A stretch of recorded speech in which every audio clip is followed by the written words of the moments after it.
right, Eagle Nation, the Birds have made a move. That is right. They just picked up a veteran edge rusher, a potential Brandon Graham replacement. But who is this guy? Is he any good? Where did he come from? Does he have anything left? Can he still make some plays and play some snaps for this team? We'll talk about that and a couple other guys that the Eagles may have their eyes on. But before we get into all that, welcome into A to Z Philly. I'm RB. Do me a favor, like the show. Be sure to subscribe to the channel. This just came out a little while ago, so I want to jump into that. But a couple quick things on the radar today. One, a wild stat here, as A.J. Brown is 10th in the entire NFL right now in receiving yards, and he's only played in 8 games. Do you know how insane that is? Everybody's been talking about Saquon, deservedly so, these last couple of days, and, you know, he's on pace to have the rushing record. But A.J. Brown, don't forget, ladies and gentlemen, is the best receiver in the NFL. I'll put him up against anybody. He is so good, and for him to be here and just be playing the way he is ever since he got here is just incredible for this franchise. And another guy that has obviously been very controversial this season, Nick Sirianni, is getting a lot of talk these last couple of days. He now has the best head coach winning percentage through 4 years since 1950. That is right, best all time. He's 4th on the list. Look at the names up here, man. John Madden, Vince Lombardi, George Allen. Nick Sirianni right now sitting at 69.4%. Man, people are saying they should extend him right now. What do you guys think? Yes or no? Nick Sirianni also has the best win percentage among active NFL coaches right now. So Nick Sirianni's all smiles. He has led this team 7 in a row. Maybe not all due to Nick, but you do have to give him some credit. And he had a message the other day after the game, and he said, you know, everybody's going to come to us now. They're going to hype us up. But we haven't done ish yet. He said words I can't really repeat right here, but he said, we haven't done anything yet. Put your head down, get back to work. And it just sounded like a really good message coming from leadership. You know, don't get content. Don't get complacent. I really liked hearing that, and I hope he can continue to get this team on a roll to win more games. Saquon. After last night, the Ravens played the Chargers, had a pretty good win. They actually have one less day of rest now as they prepare to play the Eagles on Sunday. It's going to be a battle, I would say, of 2 MVP candidates. The NFL consensus may not agree, but Saquon Barkley should absolutely be in the MVP race after what he did this past week. And Derrick Henry has a touchdown in every game. He's been fantastic. But Saquon does have the lead, so it's going to be a battle this week amongst the rushing juggernauts, and we'll see who can come out on top. We're setting up for a really good matchup. But all right, let's talk about the breaking news. What happened just a little while ago? The Eagles have claimed a linebacker off of waivers from the Carolina Panthers. His name is Charles Harris. Zach Berman reports more edge depth help after losing Brandon Graham and Bryce Huff. And I do want to give a shout out to Brandon Graham because there was a clip this morning that came out. He does a radio show every week, and he also hopped on the WIP morning show today, and he actually broke down into tears because it finally hit him. You know, I'm not going to be out there with my boys anymore. Yes, he's going to be a leader. Yes, he held himself great the other day, but now he's like, damn, it really set in. I'm not going to play anymore and maybe ever again. So, you know, it's really tough to see, but I hope this team can pull it together and win for BG. That's what we have to start now, the movement. Win it for BG, and it's a big loss. So who is going to replace him, especially with Bryce Huff also on IR right now, and maybe Charles Harris can be the guy. Now, a little info on Charles Harris, former first-round pick. He is 29 years old right now, so he's not even 30 yet. And this season, he had 3 sacks so far before being waived, 20 tackles, 13 stops, and 16 pressures. To me, that doesn't sound oh so bad, does it? Let's look at his stats a little bit more, actually. Charles Harris, he was a former first-round pick, so you got to know there's something there, right? He played a couple seasons with Miami, didn't do too much. Then he went to Atlanta. Then he goes to the Detroit Lions, 7.5 sacks, 2 forced fumbles, pretty good season. Then he kind of fell off the next couple, and obviously, as you can see, he didn't play all the games. But, I mean, it seems like he has something in the tank. And in 9 games this year, 3 sacks. So, you know, when I look at this guy, Charles Harris, I'm not going to act like I know everything about him. I tried to search and weed my way through some Panthers comments, and, I mean, that organization stinks.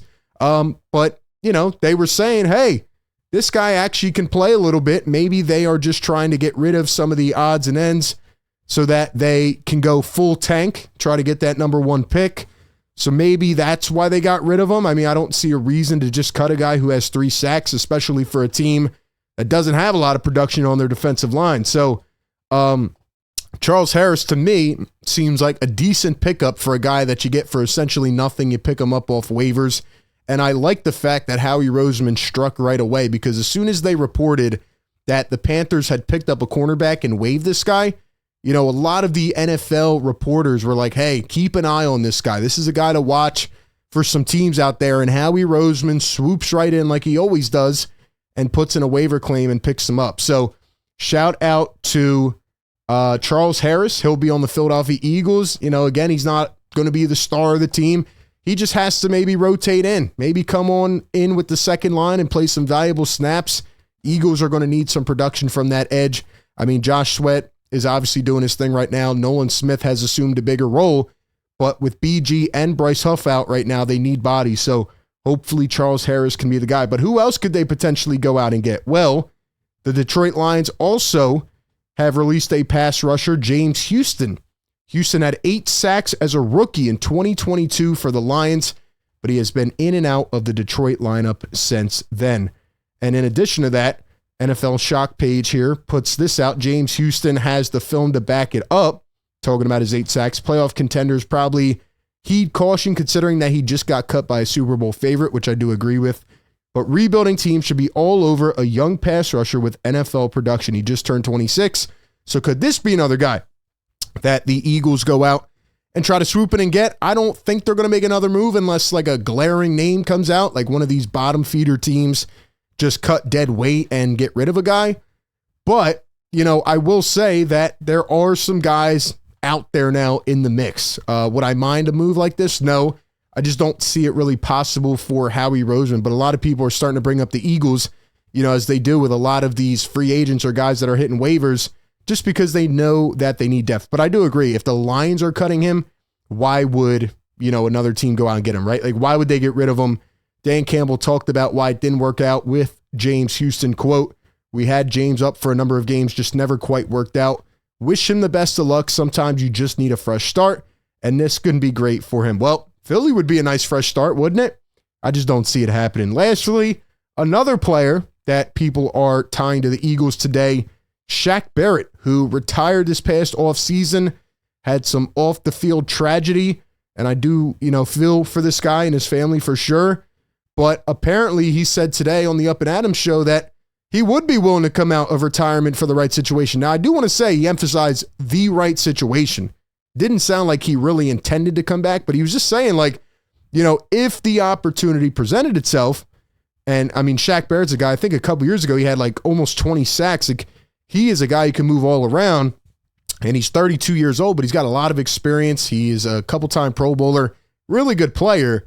I just don't see it happening and for him to come back with the Eagles. But hey, maybe, you know, one of the best teams in the league could convince you to come on over to Philadelphia. But here, Cameron Wolf says Shaq Barrett is willing to play for the Dolphins, who own his rights right now. He was with their practice squad before he retired, I believe, or maybe he was on the active roster. But yeah, he might potentially come back. So could he go and play with the Dolphins? I don't know why he would do that with a team that is most likely going to miss the playoffs. Maybe he could try to force his way back to Tampa, where he had a lot of success on the later half of his career, or maybe even go back to Denver, where he started his career. So a couple of these other guys I don't really see as fits for the Eagles, but they do make a move, and they have a new player, and we don't know much about him yet, but I'm sure he'll start to get integrated here and maybe potentially work his way into this defensive line rotation. So I'm glad that the Eagles at least got somebody. Like I said at the deadline, I still am a little bit disappointed they didn't go out and add another body, but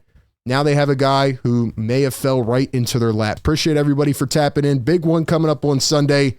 Let's hope they get a W. I will catch you all on the next one. Peace. Also, real quick, let's go ahead and give a shout out to our sponsor of today's video. It is the great BetMGM. Enjoy all your favorite sports like never before at BetMGM. Sign up using our code ATOZPA and get up to $1,000 back in bonus bets if you do not win your first bet. When you register with BetMGM, you'll get instant access to parlays, live bets, player props, and daily boosted odds specials. And With BetMGM at your fingertips, every play and every game matter more than ever. So sign up today with the bonus code ATOZPA and get up to $1,000 back in bonus bets if you do not win your first bet. Brought to you by BetMGM, the sportsbook born in Vegas. Download the app today. Please gamble responsibly.